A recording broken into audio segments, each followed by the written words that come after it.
Разурнати домови, смачкани автомобили, повеќе од 1000 жртви, преку 3000 повредени. Скопје го нема. Вака изгледал нашиот град пред точно 54 години, кога му се случил катастрофалниот земјотрес кој не се заборава. Старата скопска железничка станица денес е музеј на град Скопје и е символ на овој црн ден од нашиот град. Инаку се стрелките кои што се наоѓаат на часовникот од железничката се застанати на кобниот 5 часот и 17 минути. Токму на ова место мојот соговорник имаше промоцијата на своето дело под наслов Земјотрес 5 часот и 17 минути. На моје огромно задоволство разговарам со македонскиот писател Владимир Плавевски. Писателе, помина промоцијата? Да, синека беше свечената промоција со доста народ, со убави кажувања во музеот на град Скопје во 20 часот. За книгата зборуваш, за авторскиот дел, нели, околу пишувањето на книгата и книгата како литературно творештво и действието во книгата што се случува, зборуваше нашиот познат Данило Коцевски, кој што е хроничар на Скопје, посебно Старо Скопје, и делови од извадокот читаше од книгата, читаше Снежана Коневска Руси.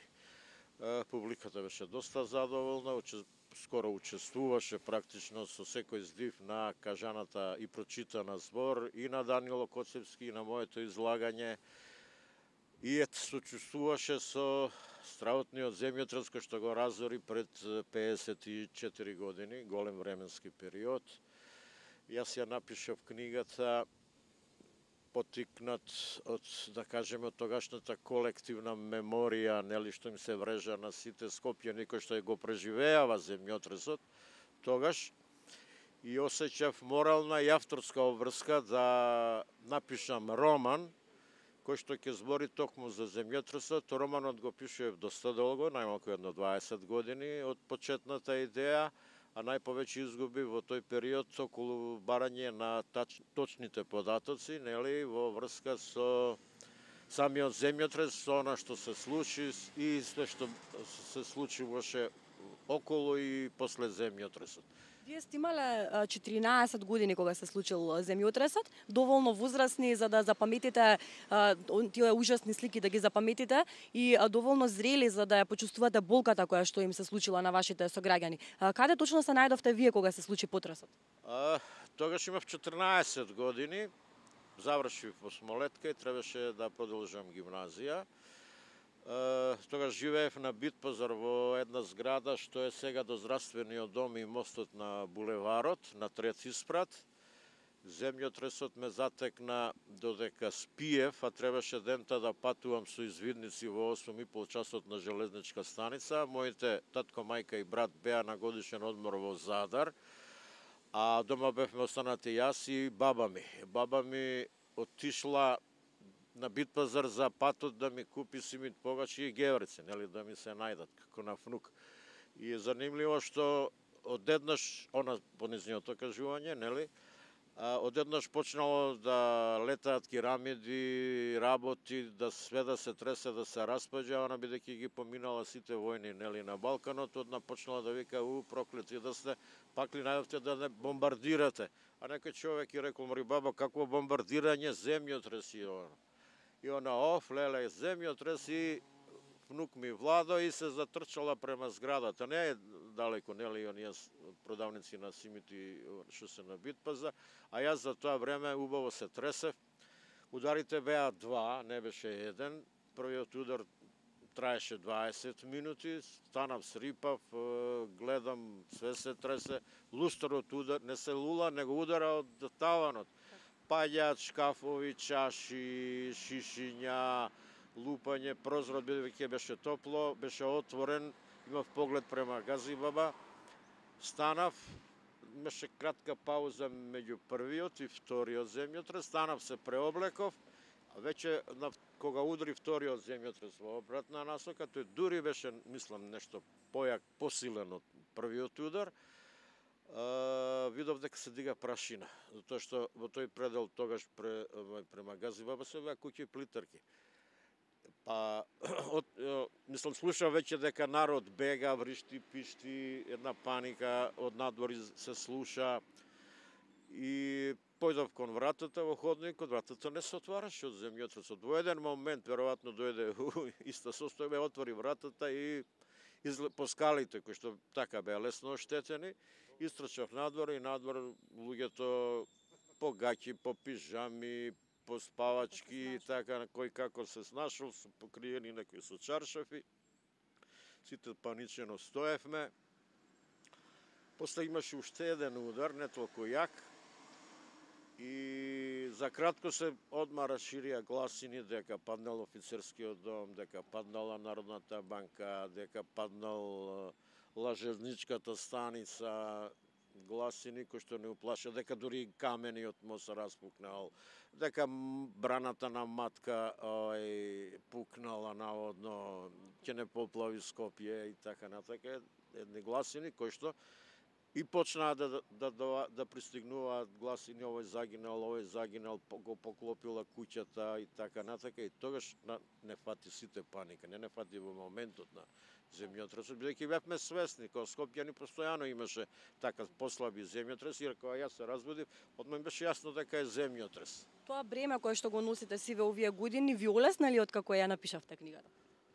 Па ми спадна тоа, да, убаво го кажувате, тоа бреме од душата кога ја завршив, значи, книгата, и еве, книгата е објавена, синојка нели имаше промоција во музеот на град Скопје, таму каде што и погина доста патници, бидејќи имаше погинато и патници и работници кои што работеа на железничката станица.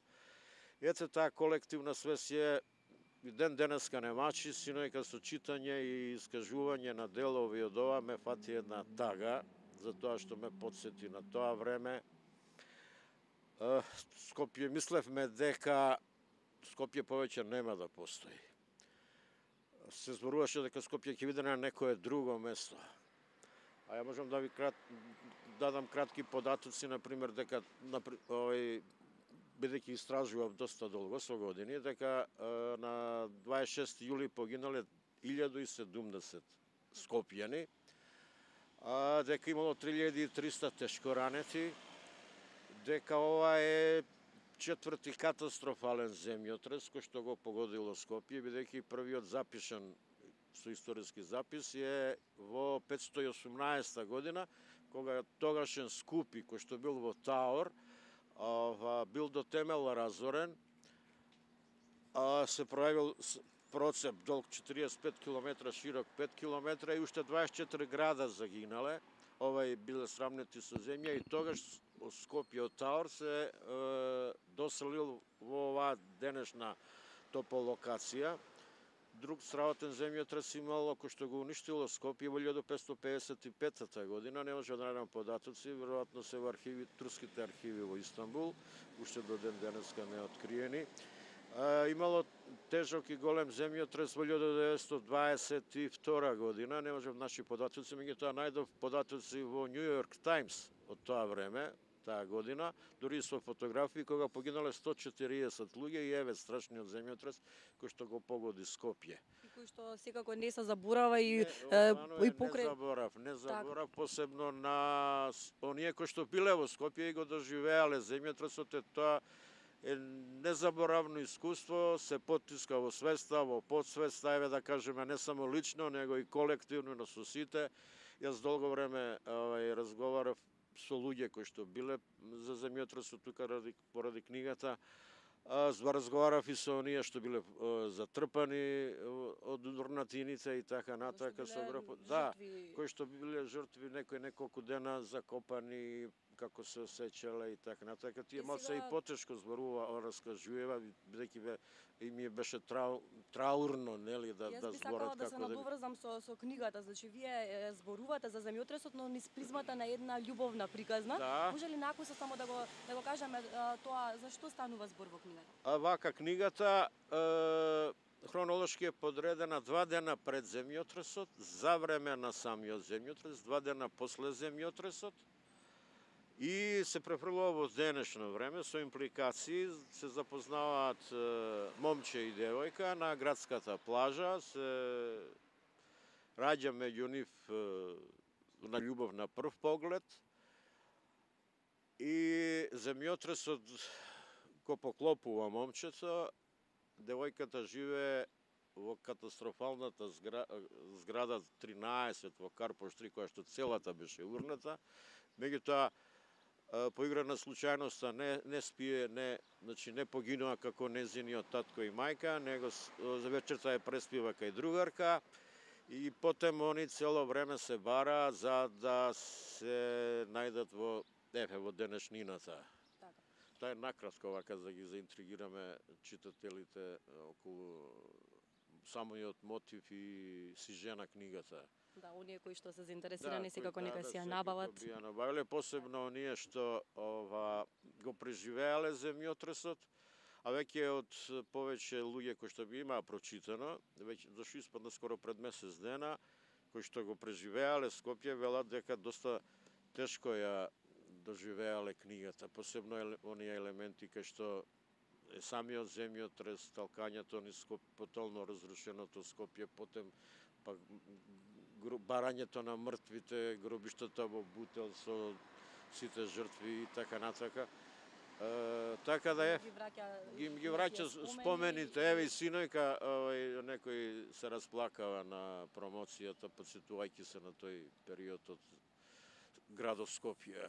Сигурно. Би го заокружила разговорот со тоа што сакам да ве прашам, зошто токму сега ја објавивте книгата? Зошто чекавте толку долго? Дали ве инспирира овие серија земјотреси кои што се случуваа во последниот период на нашето тло, ланскиот земјотрес кој што повторно го врати стравот кај скопјаните? Што ве инспирираше?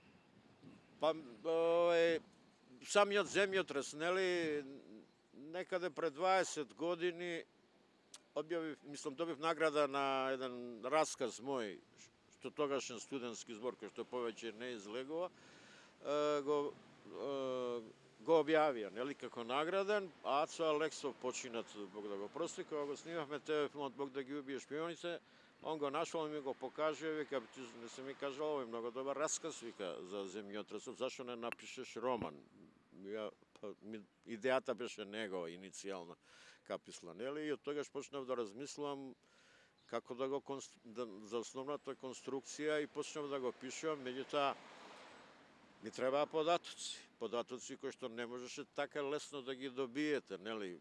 Иде во библиотеки, во книжарници, разговарав со луѓе, вртев на интернет, ги најдов списоците на мртвите, починатите, податоци од странска литература, така да еден временски период ми одзема и книгата, истражувачки период, кој што така се оттегна најмалку едно 15 на години, и книгата во првата верзија требаше, ова сега има некаде околу 300 страници, некаде беше 600-700 страници, нормално практично ова доваѓа 8 верзија, баш гледав на компјутерот, и некаде книгата беше готова пред 2013 година, кога требаше да Дирекцијата за култура и уметност, со кој што доста долго и успешно соработувам, да ја објави, меѓутоа не успеа да влезе